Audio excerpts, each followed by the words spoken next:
Testing, testing, testing.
Alhamdulillahi wahda wa salatu wa salamu ala man la nabiyya ba'da. This is the 12th reading broadcast from the book Al-La'ali'u Al-Bahi'atu, explanation of Alaqeedah Alwaasitiyyah by Sheikh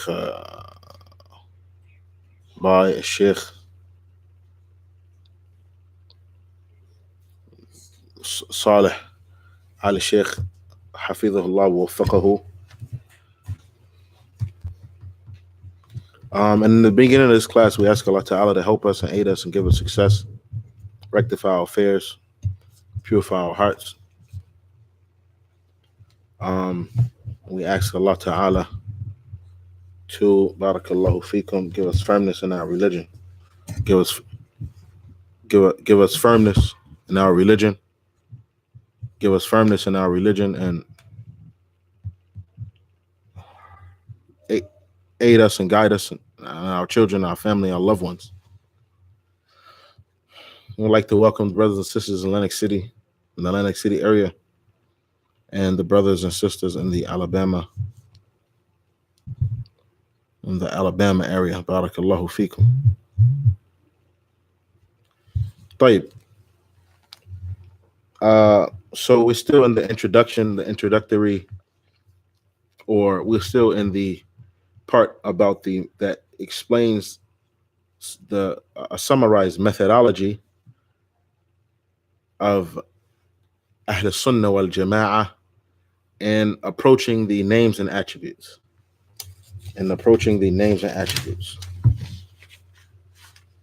And Shaykh al-Islam Abu Abbas Ahmed ibn Abdul Halim ibn Abdul Salam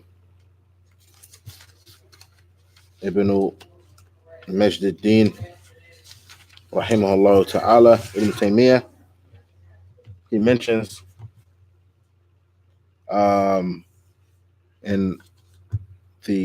as he explains the methodology of Ahl Sunnah, or he mentions the methodology of Ahl Sunnah, he says, وَمِنَ الْإِيمَانِ بِاللَّهِ, part of belief in Allah.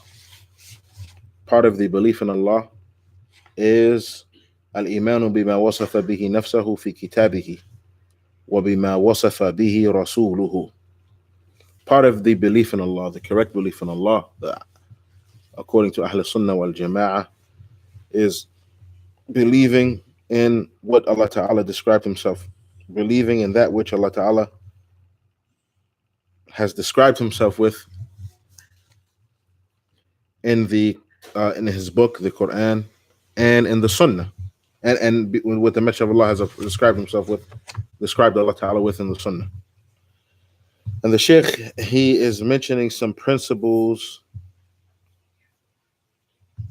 the Sheikh is mentioning some principles in this issue.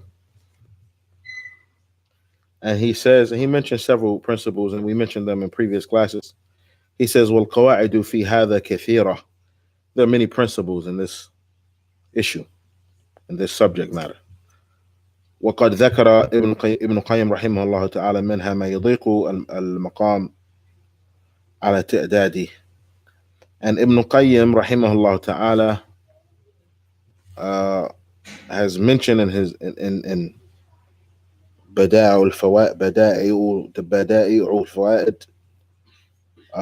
he said, Sheikh Saleh al-Sheikh, he said Ibn Qayyim has mentioned, yani, what is it, mention these principles and such that it's difficult to go through all of them now. He says بعضها سنستخدمها يعني إن شاء الله. We're gonna, the Sheikh, he says we're gonna use some of them inshallah في فهم النصوص, and understanding the nusus, والرد على المخالفين, and replying and refuting the people who oppose Ahl Sunnah wal Jama'ah.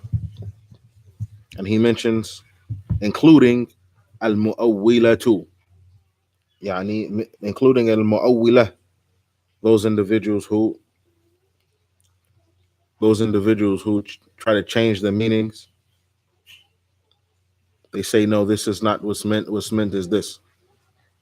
They say, wajh is not meant, that is meant. As some of the mubtadi'ah of this time have mentioned, no, this is not meant, that's meant, and so on and so forth. Wal mu'attilah, those individuals that deny the names and attributes right out. Wal mushabbiha, those individuals that say that Allah Ta'ala is like this and like that, like His creation. Wal mujassima, those individuals who are similar to the mushabbiha. Yani they say that this means that Allah Ta'ala has parts and body parts like the human beings, and so on and so forth. We're gonna get to all of this, all of these different groups of people of innovation. وَنَحْوُ ذَلِكَ مِنْ أَصْنَافِ أَهْلِ الضَّلَالِ. He says, and so on and so forth, of the different categories of people of innovation, في هذه الأبواب, in this subject matter, in these issues. القاعدة الأخيرة, the Sheikh, he says, the last principle, التي نختم بها here, the last principle that we're going to finish with here, أن ظاهر النصوص مراد, that with the apparent meaning of the texts, is intended. The apparent meaning of the texts is intended. وأن الإيمان إنما يكون بظاهر النص, and that belief is only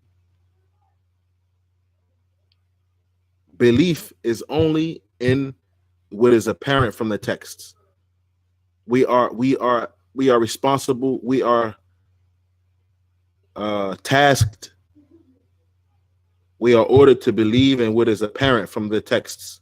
لأن الظاهر هو ما يتبادر إلى الذهن من النص, because what is apparent is what immediately comes to the mind from the individual who is has a foundation in the religion, so on and so forth. What immediately comes to mind, that's the zahir, right? What immediately comes to mind, that is what's zahir for a normal person. You don't have to be a scholar.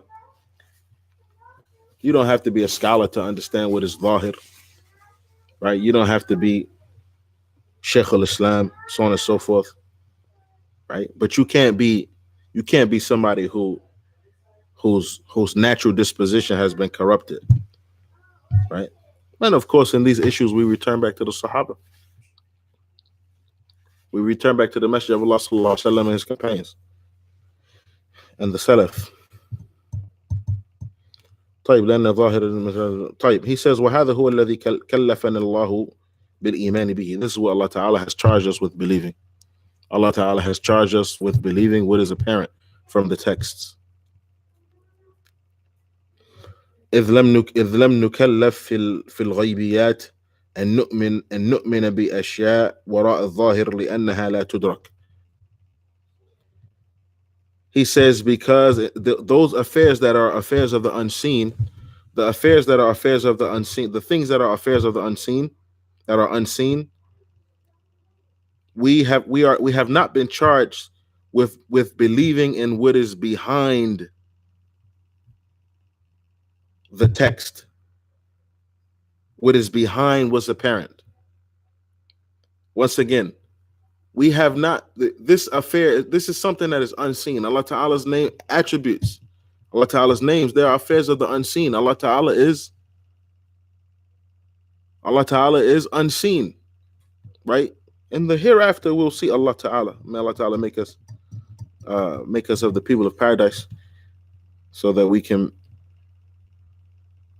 enjoy seeing Allah Ta'ala, enjoy the paradise, and enjoy seeing Him. May Allah Ta'ala enter us into paradise without any punishment or any reckoning.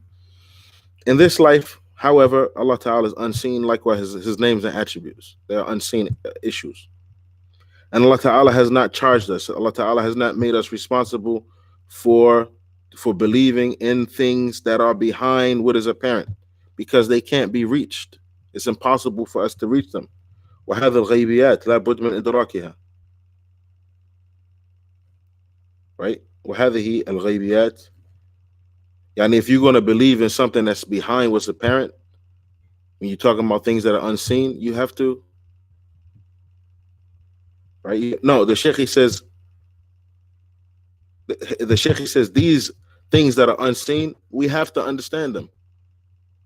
In other words, the Alaqeedah, you have to believe in the Alaqeedah. Alaykum salam wa rahmatullahi wa barakatuh. You have to believe in the Alaqeedah. Right? You have to have a belief in the Alaqeedah.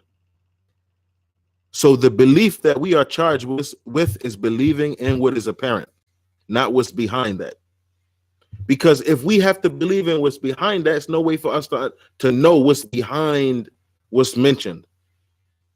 A sort of metaphor, other than philosophy and guessing. So we have to understand these things, so we understand them based on what's apparent. We understand these things based on what's apparent, because we have to understand them. And the only way to understand them is to believe in them and understand them based on what is apparent, based on the wording of the texts, the meanings of those words in the text, in the Quran and the Sunnah. Otherwise, we wouldn't be able to understand them. We wouldn't be able to benefit from them, because there's no way to get to what is beyond the text. There's no way for us to get to some false notion of what is beyond the text. A doesn't mean A, it means B. Aleph doesn't mean Aleph, it means Jim. Right? He says, فَمَا هُوَ ظَاهِرُ النُّصُوص. The Shaykh, he says, what is the apparent meaning of the text? Al-Jawab, the answer, ظاهر النصوص هو إثبات المعنى دون إثبات الكيفية. The Zahir, believing in the Zahir, means affirming the meaning without affirming the Kayfiyya, the how. Without affirming the how.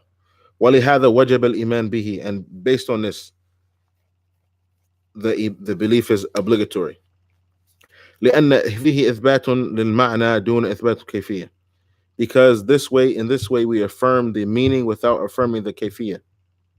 والله عز وجل وصف نفسه بأنه استوى على العرش. Allah Ta'ala has described himself as rising, as having risen, or Allah Ta'ala describes himself that he rose above the throne. وهذا إثبات للمعنى دون إثبات الكيفية. Right? And this is affirming the meaning without affirming the how. We say yes, Allah Ta'ala says, ثم استوى على العرش. We say yes, Allah Ta'ala استوى على العرش. We don't say istawa doesn't mean istawa means this, that, and the third. We doesn't say no, the arsh is a metaphorical term that means. We don't get into that foolish. We don't get into that stuff, right? We say Allah Ta'ala says istawa al arsh. The meaning of istawa, we know, we affirm it, and we say the arsh is known, we affirm it, and Allah Ta'ala istawa al arsh. Right. ووصف نفسه بأنه يغضب. Allah Ta'ala described himself as when he says that he yaghdab, in certain, according to Allah Ta'ala's will, he becomes angry. قال عز وجل وغضب الله عليهم. Allah Ta'ala غضب عليهم. Right? So we affirm this meaning, and we don't go into the kayfiyah. There is a kayfiyah, we just don't know it. There is a kayfiyah. That kayfiyah we know is appropriate for Allah Ta'ala, unique to Allah Ta'ala, to His Majesty. Right? Allah Ta'ala, unique to Allah Ta'ala's loftiness and His highness. But we don't know the kayfiyah. So what we are responsible for is affirming the meaning, and we don't talk about the kayfiyah. طيب. ووصف نفسه بأنه يرضى. And Allah Ta'ala described Himself as that He is pleased with certain things. Yes. Watching the video. Allah Ta'ala describes Himself as يرضى بأنه يرضى.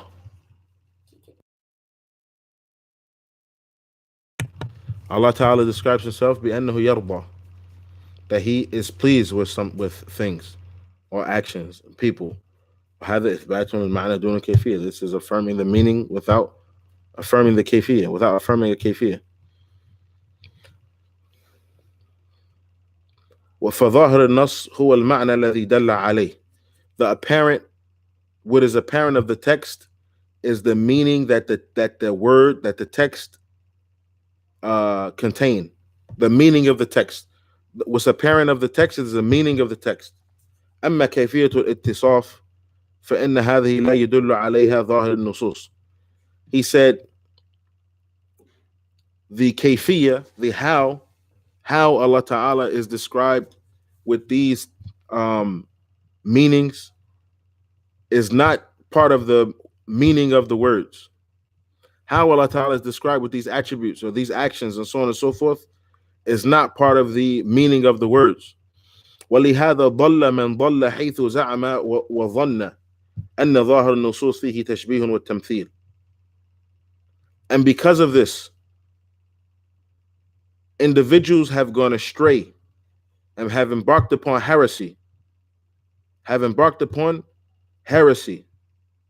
Because they thought that the meaning of the texts, the apparent meaning of the texts, contained a tashbih with tamthil.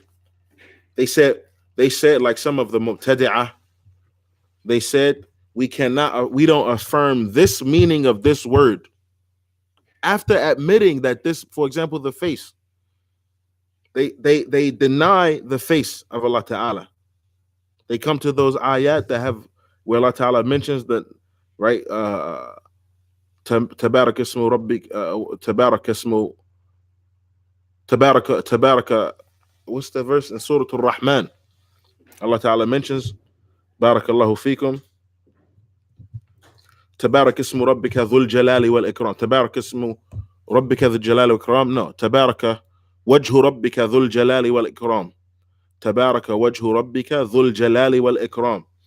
They come to this text where Allah Ta'ala mentions His face and describes His face as ذو الجلال والإكرام.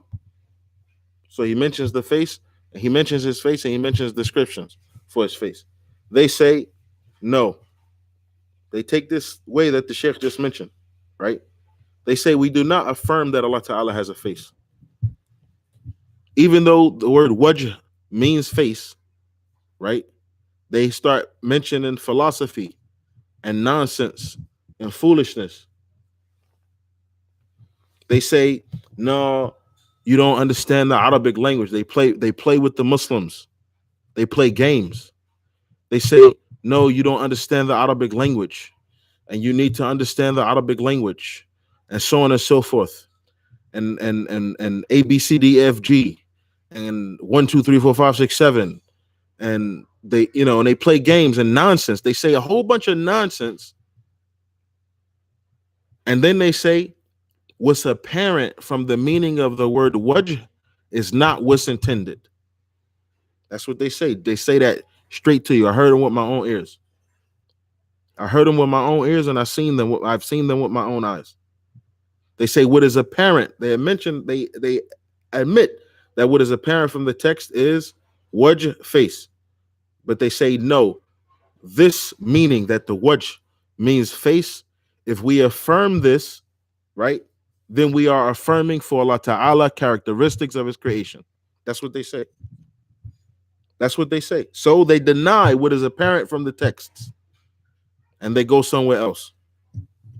But they're crafty. They're crafty with it. They're crafty, no doubt. We're gonna get into those things, but they do it. They say, no, we can affirm this meaning of the text. If we do, we would be this apparent meaning of this ayah contains tashbih and tamthil. It contains an affirmation of a characteristic that compares Allah to his creation and makes Allah Ta'ala similar to his creation. طيب. He says, فَفَهِمَ مِنَ الْغَضَبِ غَضَبِ الْمَخْلُوقِ. They understood from the word anger, the anger of the creation. They understood, and this is my addition.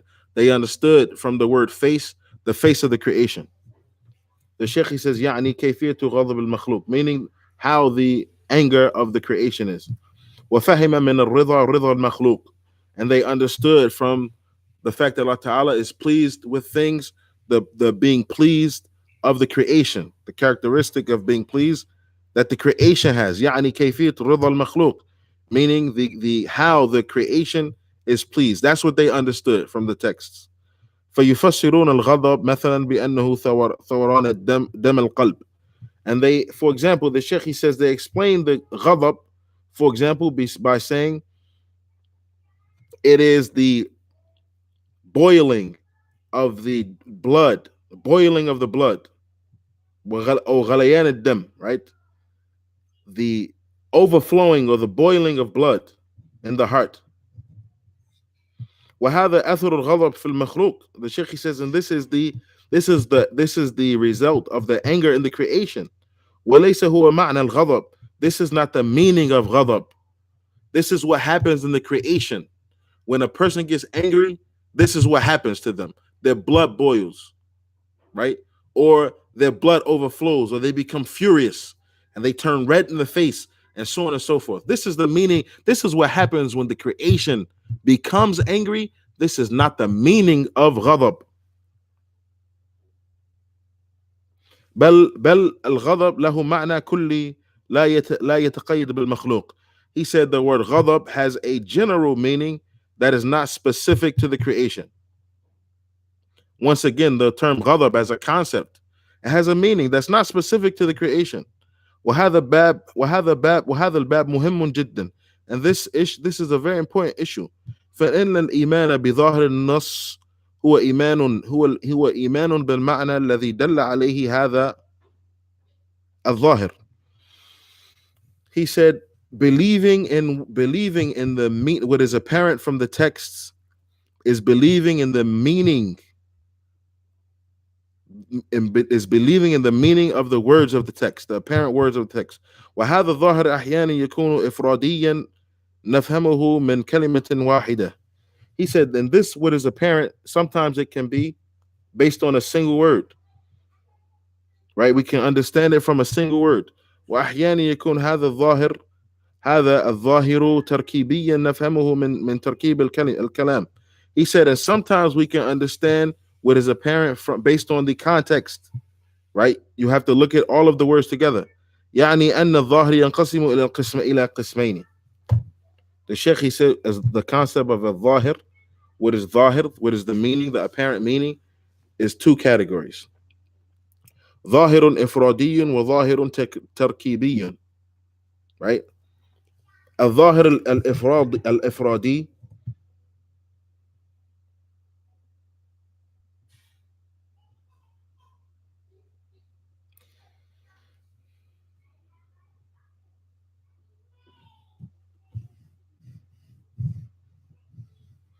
طيب, he says the ظاهر الإفرادي, right, which is based on a single word, right? He says it is هو الذي دل عليه أفراد الكلام. He says what the meaning of individual words or individual statements. يعني كلمة a single word, right? كلمة واحدة. يعني كلمة واحدة كقوله, as like the statement of Allah Ta'ala. One single word, like Allah Ta'ala's statement. وغضب الله عليهم. And Allah Ta'ala became angry at them. وقوله ومن يحلل عليه غضبي فقد هوى. Right? Whoever Allah Ta'ala is angry, whoever Allah Ta'ala becomes angry with, they have gone astray. وقوله إن الله لا يستحي أن يضرب مثلا ما بعوضة فما فوقها ونحو ذلك من الصفات. إن الله لا يستحي. Right? So he mentions these characteristics. These characteristics are based on single words. Right? You can understand them based on the single words. He says a single word. وأما الظاهر التركيبي, the apparent meaning based that you need the context. You have to look to the context. فهو الذي يفهم من جهة لفظه لا من جهة لفظه ولكن من جهة كلام كله. The tarkib means when you put things together. يركب بعضها على بعض, right? Or يعني ركبت, right? Tarkib, like when you order something that needs to be you order something that needs assembly. It needs to be assembled, right? Here they say tarkib. They call assembling tarkib. Anyway, the zahir tarkibi means that with something that's not understood based on the individual words, but it's understood based on the totality of the speech. He says, وَهَذَا حُجَّةٌ وَأَصْلٌ فِي اللُّغَةِ. This is a proof and a foundation in the Arabic language. وَهُوَ مُقَرَّرٌ عِنْدَ أَئِمَّةِ أَهْلِ اللُّغَةِ. And this is something established. This is something that's well known and it's established with the scholars of the Arabic language.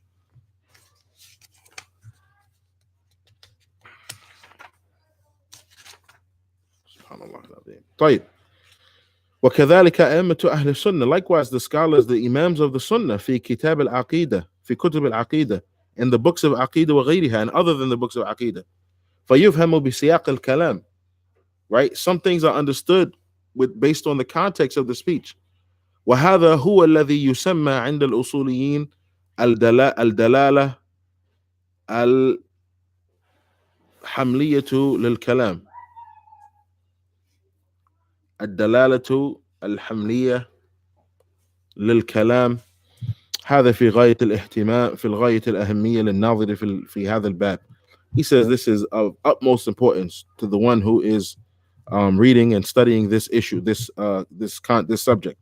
باب الأسماء والصفات, the subject of the names and attributes. لأن من ادعى أن السلف أولوا في باب الأسماء والصفات احتجوا ببعض كلامهم في هذا الأمر. He said because the one that claimed that the Salaf changed the meanings, right? They changed the meanings in the subject of the names and attributes. They used this as a proof. وهم إنما أرادوا دلالة التركيب, and the Salaf, يعني they were only using the meaning based on the context. ومعلوم أن الكلام إذا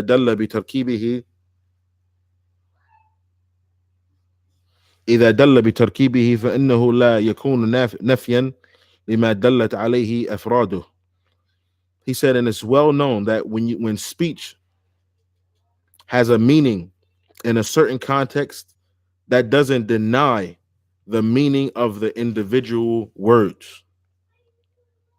مثال ذلك قول الله عز وجل. An example of that is the statement of Allah, ألم تر إلى ربك كيف مد الظل.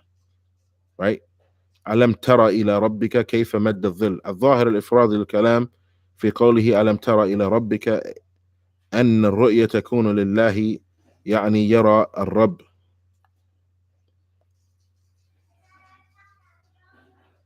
لكن لما قال كيف مد الظل علمنا بدلالة التركيب وهو ما يفهم به مقصود المتكلم من كلامه أنه أراد قدرة الله. Right? طيب. And this is a good example because we have this in English. This meaning. طيب. He says the verse literally translates to, do you not look at your Lord, how he spread, how he lengthened the shade, right? الظاهر, if you look at the individual words, ألم ترى إلى ربك, this part, right? Do you not, or did you not look at your Lord? The meaning of this, if you just look at it like that without the whole group of words, the other part, the meaning is that the looking, the seeing is going to be to Allah Ta'ala, right? Did you not see your Lord? The meaning is that looking is looking at Allah. Yura al-Rabb, يعني yura al-Rabb.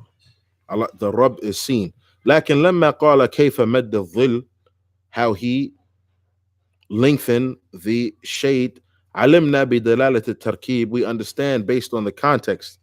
وهو ما يفهم به مقصود المتكلم, and it is what that is what is used to understand the intended meaning of the speaker, من كلامه, the intended meaning of his statements. أنه أراد قدرة الله عز وجل. Based on the tarkib, you understand that it's talking about not looking at Allah himself, but looking at Allah Ta'ala's might and ability, right? ألم تر إلى ربك كيف مد الظل ولو شاء لجعله ساكنا. Did you not look at your Lord, how he spread the shade, and if he willed, he would have made it still. وكذلك قول الله عز وجل في آية سورة النحل قد مكر الذين من قبلهم فأتى الله بنيانهم من القواعد فخر عليهم السقف من فوقهم. He says هل هذه من آيات الصفات التي فيها الإتيان? Is this ayah one of the ayat of sifat where Allah Ta'ala mentions about his ityan? لا. ولما لم يحمل السلف لم يحملها السلف على أنها من آيات الصفات من صفات الإتيان، لأن المقصود بالإتيان إذا أثبتت الصفة إتيان الذات. He said they didn't use this verse because the meaning of ityan is that Allah Ta'ala himself, right, coming. وليس إتيان إتيان الصفات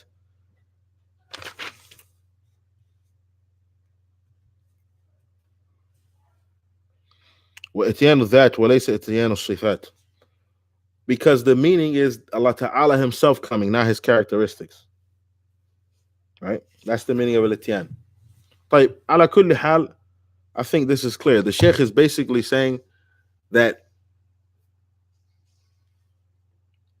in the part of the principles of the Arabic language, that is those principles that are established with the scholars of the Arabic language, as well as the scholars of Sunnah in the books of Alaqeedah, is that sometimes the meaning depends on a few words, and sometimes the meaning depends on the word by itself, and sometimes the meaning depends on the context. It depends on the context, right? And this is something that is well known even in the English language. Subhanallah al-Azim. This is something that is well known even in the English language,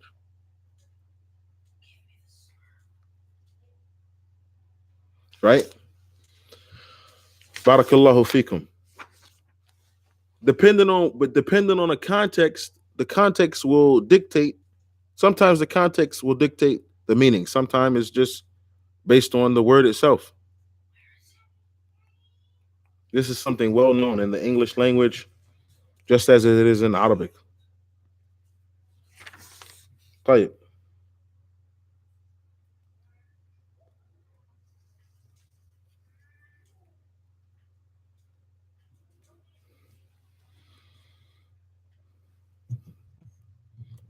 طيب. He says, والمقصود أن هذا البحث مهم وطويل فروعه. This subject matter is important and has يعني long branches, يعني a lot of details. وضابطه أن ظاهر الكلام قد يكون من جهة اللفظ وقد يكون من جهة التركيب. Right? The take home is that what is apparent from the text, the meaning of the text, could be based on an individual word or it could be based on a group of words in the context. لأن الذي يفهم من به مقصود المتكلم من جهة ظاهر كلامه لأنه الذي يفهمه, because that's how you understand what the speaker intends, right? Based on what's apparent. لأننا لا نعلم بواطن الكلام, because we don't know the inside of the speech. We don't know the hidden meanings and so on and so forth. لكننا نعلم ظاهر الكلام. However, we understand what is apparent from speech. وهذا الظاهر قد يكون من جهة الأفراد. What is apparent? This apparent meaning could be based on the individual words. وقد يكون من جهة التركيب, based on the structure and the context and the words together. ولهذا ينقسم الظاهر إلى ظاهر إفرادي وظاهر تركيبي. And because of this, the ظاهر is two types. The ظاهر that is based on one word, and the ظاهر that is based on several words put together. وهذا البحث أطال عليه شيخ الإسلام رحمه الله تعالى ابن تيمية في مواضع كثيرة من كتبه. Ibn Taymiyyah, he mentioned this in many places in his books. And the Sheikh mentioned some of those books: بيان تلبيس الجهمية ونقد تأسيس والتقديس وتأسيس التأسيس والتقديس, and so on and so forth. Right?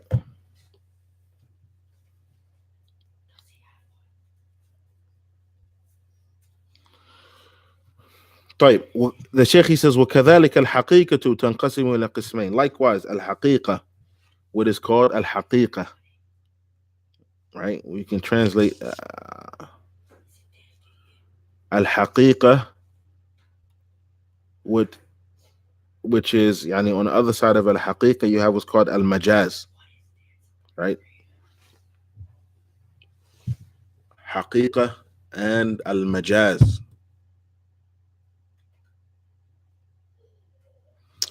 طيب, he says حقيقة is two types. حقيقة تفهم من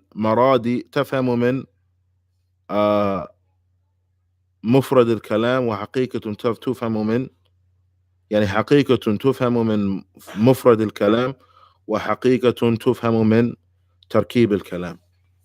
The حقيقة is two types, right? The meaning, this is another type of meaning that is understood from the individual words, and meaning that is understood based on words put together.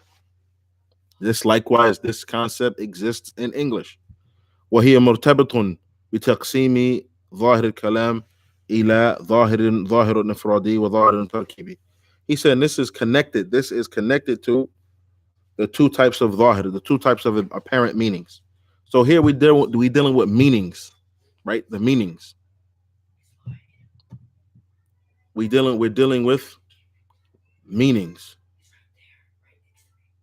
right?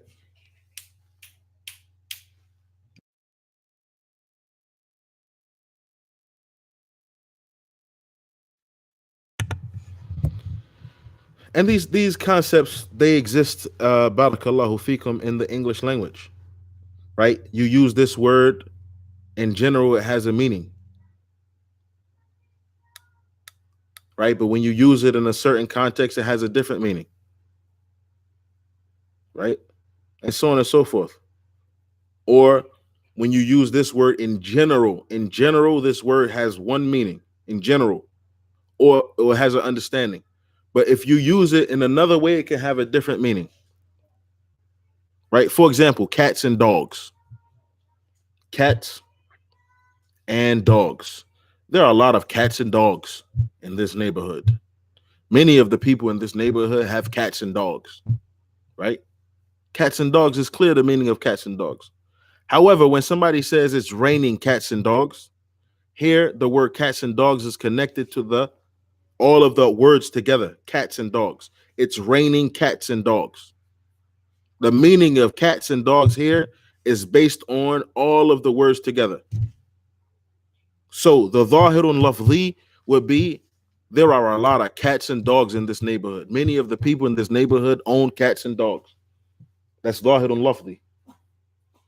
Meaning that the meaning of cats and dogs is based on the meaning of cats and dogs. Has nothing, it doesn't change based on the, I mean, it's based on the individual word cat and individual word dog. However, when somebody says it's raining cats and dogs, you're not talking about cats and dogs. The meaning here is based on the words together, the whole structure. It's raining cats and dogs. طيب. Then you talk about haqiqatun mufrad wa haqiqatun tarkibi. The reality of the meaning of cats and dogs here is based on the sentence, the structure, all of these words together. It means it's raining hard, thunderstorm, right? Typhoon, tsunami, not tsunami. What they call it? Monsoon, right? It's raining hard. And nobody who knows the English language, nobody who English is their native language, is going to look outside and look for cats and dogs falling from the sky. That's not the reality, right? طيب. He says, فَمَثَلًا ادُّعِيَ الْمَجَازِ فِي قَوْلِهِ تَعَالَى وَاسْأَلْ الْقَرْيَةَ. This concept of al-majaz, which is this sort of metaphoric language that some people have claimed exists in the Quran, and the scholars have denied it, said it doesn't exist, right? When you say, for example, it's raining cats and dogs, right? Is this metaphor? Is this not even metaphoric, but is a majaz means that the first thing that comes to your mind is cats and dogs falling from the sky, and then that understanding, excuse me, that the fact that comes to your mind first, and then your mind goes to a different meaning. It's raining cats and dogs. You think about cats and dogs falling from the sky first, and then you go and think about it raining hard like this. Your mind goes from one place to another. That's the meaning of majaz. In reality, that's not what happens, right? What happens is you understand that this statement, it's raining cats and dogs, has a specific meaning that's not related to the animals. It's not related to the animals' cats and the animals' dogs, nor is it connected to them falling out of the sky, right? That's not the meaning. Some people have claimed, the Sheikh says, they claim that majaz, there's majaz in the statement of Allah, وَسَلِ الْقَرْيَةَ الَّتِي كُنَّا فِيهَا وَالْعِيرَةَ. Surah Yusuf. Ask the village that we were in, right? Ask this village. And likewise in the statement of Allah Ta'ala, وَاغْفِضْ لَهُمْ جَنَاحَ الظُّلِّ مِنَ الرَّحْمَةِ, right? Lower the wing of humiliation, right? Mercifully lower the wing of humiliation. Humility. lower the wing of humility, right, towards your parents. They say this is majaz. Allah Ta'ala mentions the wing. And in the first verse, ask the village, right? And in the statement of Allah Ta'ala, Ar-Rahman Ar-Rahim. They say this is majaz. They claim that this is majaz.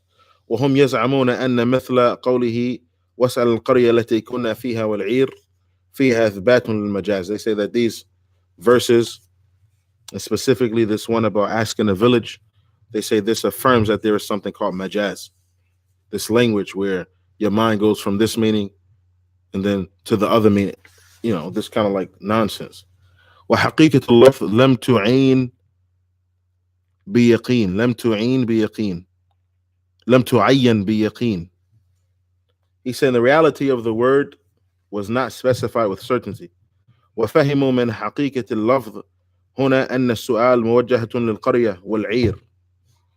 And they understood that when Allah Ta'ala said ask the village, that the question was supposed to be directed to the village, the inanimate village, right? This is the village. Ask the village, the ground, the trees, the dirt. Ask the village, right? To the village, right? So طيب ففهموا من قوله واسأل القرية أن السؤال يتوجه إلى القرية.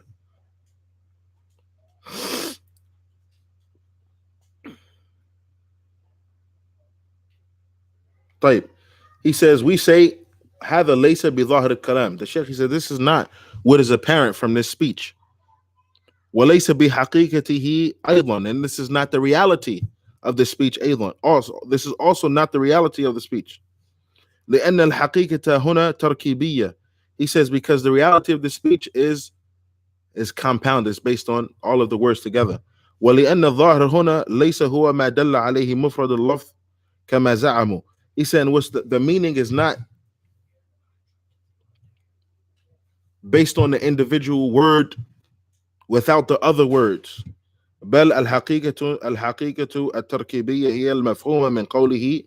He said يعني the reality of the words together, the reality is based on the words together. And it's what understood from the statement of Allah Ta'ala, وَاسْأَلْ الْقَرْيَةِ. Right? وَاسْأَلْ الْقَرْيَةِ.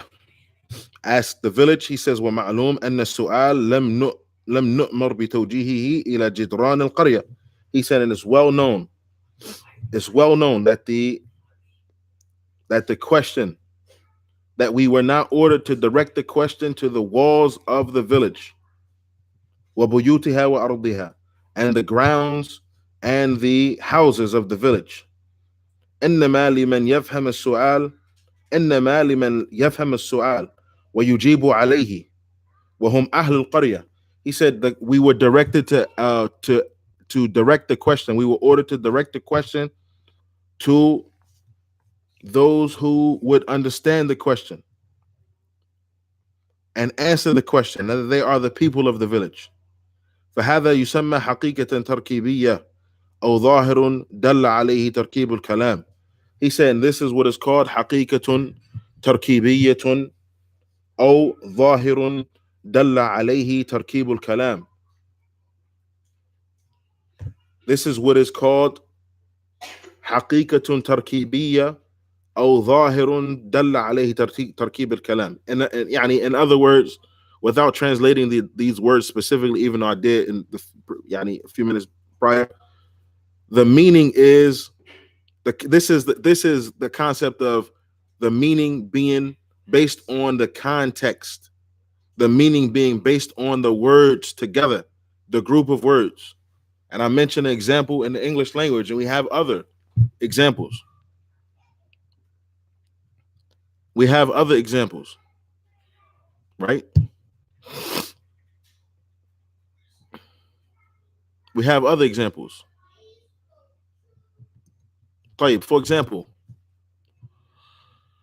somebody says, Barakallahu fikum. These are kind of like idioms, kind of like, in the English language, we have the concept of idioms, right? I'm not going to say this is like idioms. I'm not going to say this is idiomatic language. But in English, we have idioms. And this concept of the idiom will, inshallah, help us understand this, what we trying to get across here. Barakallahu fikum. And that is, for example, when somebody says,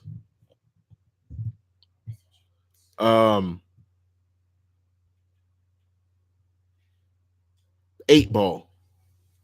He hit the 8 ball in the corner pocket. You know what an 8 ball is? It's a ball that has an 8 on it that you use to play pool. It's well known, right?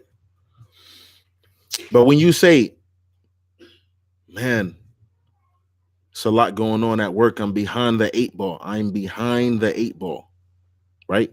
Here, the word 8 ball has a different meaning. The word 8 ball has a different meaning. You're not really talking about the ball. You're saying that you're in a difficult situation. You're saying you're in a difficult situation. When you say he hit the 8 ball in the corner pocket, you know what 8 ball means. That's clear, right? That's the individual words, 8 ball.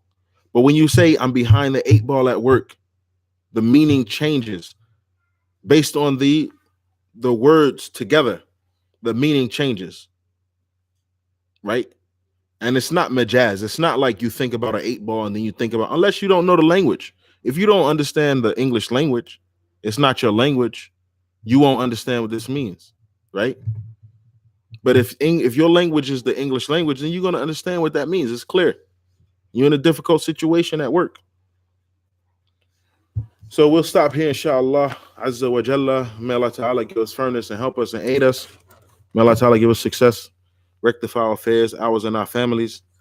May Allah Azza wa Jalla help us and aid us and protect us from shirk and kufr and zandaqa, hypocrisy, innovation, sins and transgressions. May Allah Azza wa Jalla give us firmness in our religion and bless us to be upon firmness in Tawheed until we meet him. May Allah Ta'ala give us praiseworthy endings. سبحانك اللهم وبحمدك أشهد أن لا إله إلا أنت أستغفرك وأتوب إليك.